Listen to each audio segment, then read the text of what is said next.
안녕하십니까, 정인태입니다. 웃고 즐기는 사이 거짓 신인 됐다. 반성의 기회로. 네, 많은 사람들이 이 거짓 신인에 대해서 웃고 즐겼죠. 정말 이상하다. 좀 뭔가 웃기는 자구나. 이렇게 생각들을 많이 한 거죠. 심지어는 박근혜 정치인과 결혼하기로 했다. 뭐 이런 말에 대해서도 그냥 웃어버린 거죠. 그냥 웃어버린 겁니다. 네, 부시 대통령 만찬에 한국 대표로 참석했다. 이런 것도 그냥 웃어버린 겁니다. 뭐 유엔 사무총장 후보 뭐 이런 거론도를 막 했을 때 그냥 황당하니까 웃어버린 거거든요. 거짓말이 너무 크니까 많은 사람들이 그냥 웃어버린 겁니다. 큰 거짓말을 웃음으로 이렇게 만들어 버리면서 그러면서 자기 실체를 가려운 것이 아니냐 이렇게 생각을 안 할 수가 없습니다. 사람들이 웃고 즐기는 사이, 그리고 막 언론 방송에서 공중부양 대결, 또 뭐 축지법 이런 것들을 보여주고 또 무슨 투시를 한다 그러면서 계란을 투시하는 그런 연예인들과 함께 그런 어떤 연예적인 모습들, 그리고 또 이자를 이용해서 돈을 벌려고 했던 투자자들, 네, 투자를 하고 그리고 뭐 이자에게 고급 차량을 사줬다라고 자랑하는 자들, 그리고 뿐만 아니라 생활비도 대주고 뭐 각종 지원을 아끼지 않고 또 이자가 노래도 발표하게끔 그렇게끔 뭐 억대의 돈을 지원했다 뭐 이러는 자들. 그래서 결국에는 이자에게 투자하고 그리고 이익을 나누려고 했던 또 많은 언론 방송들이 시청률을 올리기 위해서 이자의 큰 거짓말을 가지고 황당함을 가지고 많은 사람들이 웃고 즐기게끔 한 거죠. 그래서 이자가 방송에 나오면은 심지어는 막 개그 프로 같은데 나오고 개그맨들이 이자를 주제로 해가지고 이자의 어떤 아바타처럼 행동하는 그러한 캐릭터를 만들어가지고 많은 사람들을 웃고 즐기게끔 만들었습니다. 그래서 많은 사람들이 경계를 늦추게 된 거죠. 만약에 정치인이 여성을 추행하고 예를 들어서 천국 티켓을 판매하고 대천사를 판매하고 이러면은 그냥 국민들 가만두지 않을 겁니다. 그런데 이자는 그냥 웃음거리로 생각을 한 거예요. 웃음거리. 뭐 대천사를 팔어? 그냥 웃어버리는 겁니다. 1억에 팔어? 뭐 1대, 2대, 3대, 4대가 그걸 사? 웃어버리는 거예요. 사람들이. 웃어버리는 거예요. 황당하다. 그리고 그 지지자들도 아주 황당한 사람들이네 하면서 막 웃어버리는 겁니다. 그냥. 그리고 나서 이자가 또 재림예수다. 이게 웃어버리는 겁니다. 그냥. 일반 사람들은 허허 웃어버리는 거예요. 또 우주만물 창조신이다. 천지 창조신이다. 막 웃어버리는 겁니다. 그냥. 웃기는 거죠. 황당한 거죠. 그냥. 네. 또 뭐 정도령이다. 웃어버리는 겁니다. 미륵이다. 웃어버리는 거죠. 그냥. 믿는 것보다도 웃어버리는 거예요. 막 웃어버리는 거죠. 또 뭐 증산이다 하면서 그러니까 많은 사람들이 그냥 웃기지도 않는 겁니다. 네. 또 삼위일체 하나님이다 막 그러니까 이자가 해온 것이 박근혜 정치인과 결혼하기로 했다. 얼마나 황당해요. 부시 만찬에 한국 대표로 참석을 했다. 뭐 유엔 사무총장 후보로 뭐 추천이 뭐 됐다. 얼마나 웃깁니까? 그냥 황당한 겁니다. 그리고 또 무슨 모가지, 그 무료 그 모가지 신문들, 뭐 주간지 신문에서 뭐 그런 것들을 기사화했다. 같이 그 사람들도 입건이 됐다. 처벌이 됐다. 그러면 아주 황당하면서도 야, 저런데 속는 사람들도 있네 하면서 웃어버린 겁니다. 그러니까 웃고 막 즐겨버린 거예요. 또 이병철 양자였다 그러면은 이것도 막 웃어버리고 근데 거기에 막 증인도 갖다 대고 막 이러니까 이게 진짠가? 이렇게 되는 거죠. 거짓말도 믿으면 진실이 되는 거죠. 그러니까 믿게 만들어 버리는 거죠. 나중에 믿게 만들어 버리는 겁니다. 그러니까 자아가 약한 사람들이 있거든요. 또 판단력이 약한 사람들도 있어요. 그러다 보니까 믿게 돼 버리는 거죠. 또 워낙 기술적으로 그리고 지능적으로 이런 일을 해버리는 것이죠. 그러니까 저 같은 경우도 해외에 5년을 있었기 때문에 그냥 방송에 나오는 것만 이렇게 보고 유튜브에 나오는 것만 보지 실상을 잘 몰랐던 것입니다. 그러니까 정책을 보니 이거 완전히 우리나라의 저출산 고령화 문제에 관심을 갖고 있네. 이 정책이 구현이 되든 안 되든 간에 그가 도전하고자 하는 것은 기성정치인들과는 다르다 이렇게 생각을 했다는 거예요.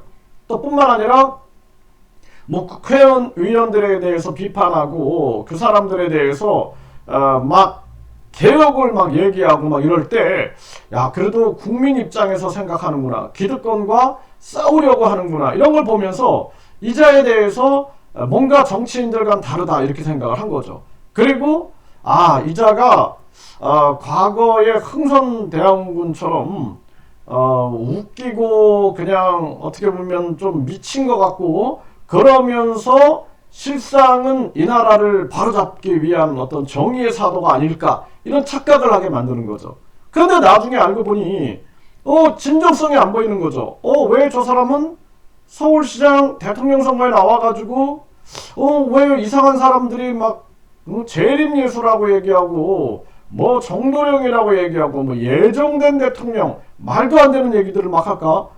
천국 티켓을 판매? 또 뭐 대천사를 판매? 거기에다가 또 무슨 제사 만사형통 부귀영화를 판매? 저 사람 왜 저럴까? 이런 생각을 하게 되는 거죠.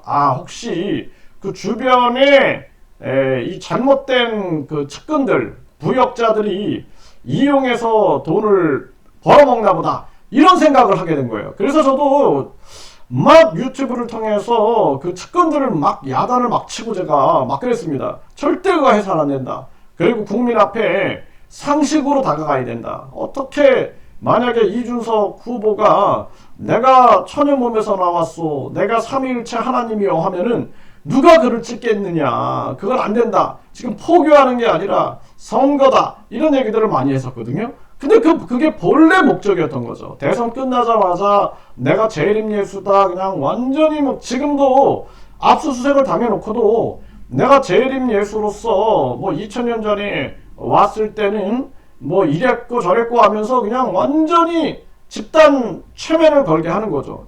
그러니까 자가 약한 사람들은 그냥 쏠려버리는 거예요. 그리고 주변에서 계속 그렇게 박수부대들이 박수치고 집단 의식을 만들고 집단 심리, 집단 감성을 만들어내니까 그 속에서 빠져나오지 못하는 겁니다. 하나의 이 심리가 완전히 그냥 최면의 감옥 속에 갇혀버려가지고 자기들만의 왕국 속에서 혼자 세계 황제다, 뭐 신이는 세계 황제다 이러면서 미쳐있는 거죠. 어떻게 보면 정신이 그냥 완전히 그냥 현실의 세계가 아니라 자기 세계에 미쳐있는 모습을 보여주고 있는 것입니다. 그런데 이것을 많은 사람들은 아니다라는 걸 알았어요. 그냥 아니다, 그냥 웃고 즐겨버리는 거죠. 그리고 사람들이 이자와 갈등하고 또 어떤 피해자가 나와도 웃어버리는 거죠.